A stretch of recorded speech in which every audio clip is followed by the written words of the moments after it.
I'm wanting to try some different styles out. Want to see if this is more efficient for my time, because you know what, the live show was fun for a week, but the preparation, the planning to put it all together, it occurred to me that I don't really have the time to put all that together 3 times a week. So that's why you haven't been getting a whole lot of live shows. But with this, who knows what's going to happen, You didn't come here to hear me talk about logistics. You came here because the Suns and the Bucks did their whole finals, and the Bucks ended up winning. And you know what? In any situation where my favorite team loses, this is probably the situation that I'm least upset about. Here's the deal. So the Bucks are an amazing team. I really, really freaking like the entire Eastern Conference during the playoffs. I was rooting for Milwaukee. I think the Hawks would have been pretty cool too, because they're the whole Cinderella story, kind of like what the Suns are, but we'll get to that. But the entire time, I did not like Brooklyn. I still don't like Brooklyn. I think that their team got away with a lot of crap just because they're all superstars. They got paid good money to be there, so they got away with a lot of crap. So I didn't like Brooklyn. So when they were playing,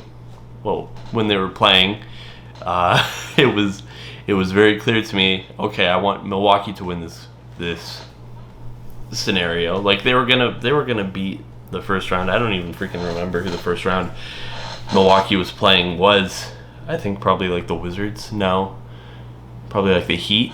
I think. Nah, they're a really awesome team. I really like Giannis. Giannis is probably my favorite player that isn't a Suns player. I know that a lot of people watch the NBA now because they have a favorite player, and of course I just recently started getting really into the NBA, so I don't really have favorite players, play styles, anything like that. I am just a homeboy. Like, I'm gonna support my home team no matter what, and in this case it's the Suns. So I love the Suns because I grew up in Arizona, so of course let's go. But out of all the players that aren't Suns players, I think Giannis is probably my favorite. I just love his play style. I love his attitude. He's such a humble guy. I like his character. He's like a superstar, but it's like not, it hasn't gone to his head, He doesn't have the ego that a lot of other superstars have, which I really, really respect. So it makes this hard for me because it's like I gotta be heartbroken because the Suns lost and it sucks, and I'm just like, why did my team lose? But then outside of that, it's like, I mean, good for you, good for the other team. Milwaukee was honestly just the better team in this situation, so I'm not really super upset. I'm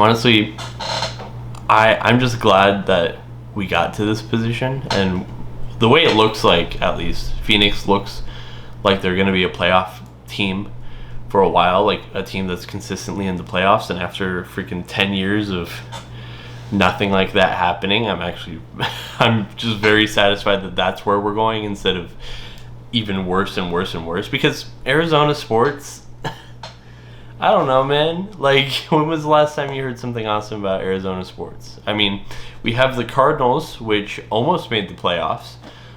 We're just in a crazy freaking division with the Los Angeles Rams, a healthy Niners team is ridiculous, and then of course, Russell Wilson and the entire Seattle Seahawks experience is always super scary. So having something like this was very, very nice for a change.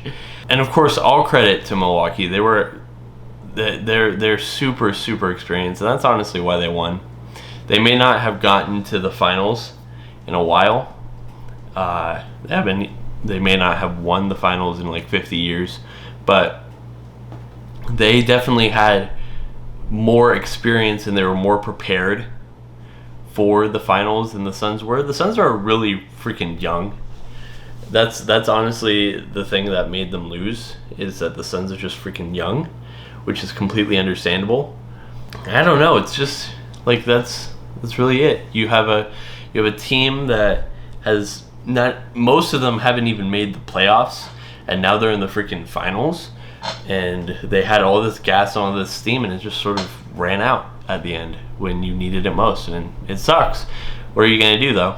I mean, you wait until next year, see how they do, if they can run it back. Maybe get a nice big man to help Giannis out. Not Giannis.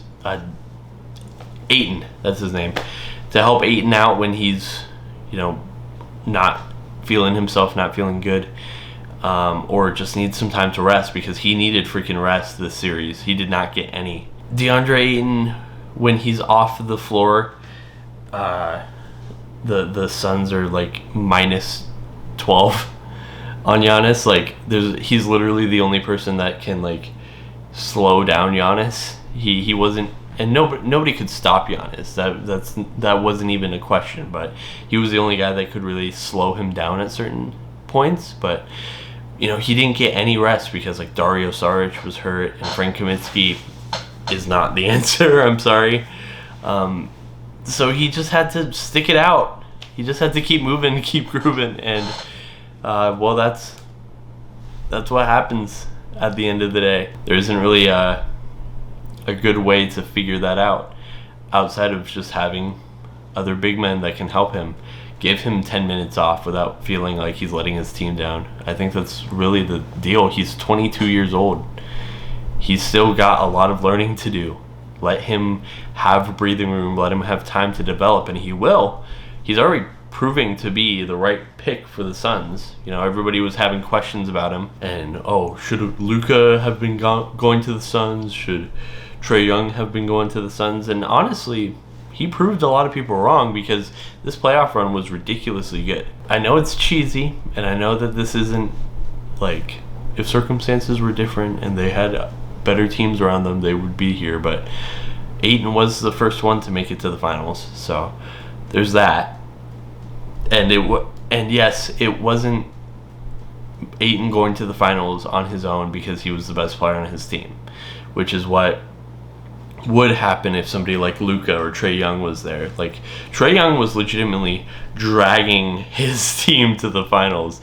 Like, he had some good players, but like, if he's not there, like, they don't do anything. Trae Young was out for 2 games, and Milwaukee crushed them without Giannis. So I mean, like, there's something to be said about that if you're just sort of the head honcho on your team, and then you get hurt, what's there to do? What was really awesome about this championship run, though, was the fact that it was 2 really solid teams. I talked about it a couple of weeks ago when I was talking about how the Suns got to the finals in the first place, but it's honestly, the best player is going to lose to the best team every single time. And we saw that at the beginning of this series, because Giannis was the best player on the Bucks, and he was having ridiculous numbers, like 40-point games every single freaking game. But then nobody on his team was helping him, and because of that, here we are. You know what I'm saying? He's just poof. They lost 2 games, and then suddenly Chris Middleton shows up, Drew Holiday shows up. You get some cool, awesome moments from PJ Tucker, some important shots from Connaughton, and suddenly, when you're the better team, you win. And so they won. And credit to them. Do I expect the Suns here next year? No. I think that everything was going in the Suns' favor, and that's just sort of to be expected. When you're in that position. But it's just tricky because you don't really know how the cards are going to fall out in the next couple of years, anything like that. We don't know if this was the Cinderella run yet, because the Suns are a freaking good team, and they could have beat, I firmly believe that they could have beat every single team that they faced. It wasn't just, they got lucky. What, would they have been underdogs in those things? Of course. You have a healthy AD in that Lakers series the entire way through. The Suns are serious underdogs in that series, even though they were the 2 seed. But it really does come down to how they adjust the internal improvements they can make, because they don't really have cap space to work with, they're not going to really change a whole lot of their team, I would think. I think Chris Paul, unless the rumors are true and he's going to LA, I think Chris Paul stays here for the rest of his career. I think you build up people like Cam Johnson to take over when Jay Crowder leaves for free agency. I think you see DA continue to improve because as he gets older. He's not even near his prime yet. And you get a better team next year. And it's a team that can legitimately get back to the finals if the cards are handed in the right way. And I don't think they're going to be, but who knows, honestly. That's about all I got for NBA stuff. This entire channel is going to be a little bit different, how I'm going to be setting things up. I'm probably just going to have these sort of, you have the one light, dead of night type of thing, talking about different subjects every single day. I think that's going to be better, honestly, because the broadcast thing, it's nice, but it does have its downsides.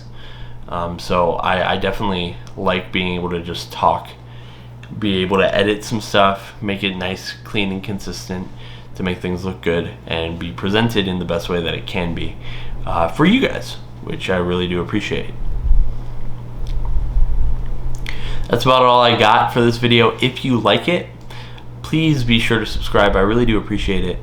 Every single subscriber counts. We're going to be talking more about basketball, talking more about different type of things, media, movies, music, all that type of jazz. So if you like that sort of all-around type feel, and if you just like my beautiful little face, be sure to subscribe, share it with a friend. I really do appreciate it. And yeah, that's about all I got. Take care.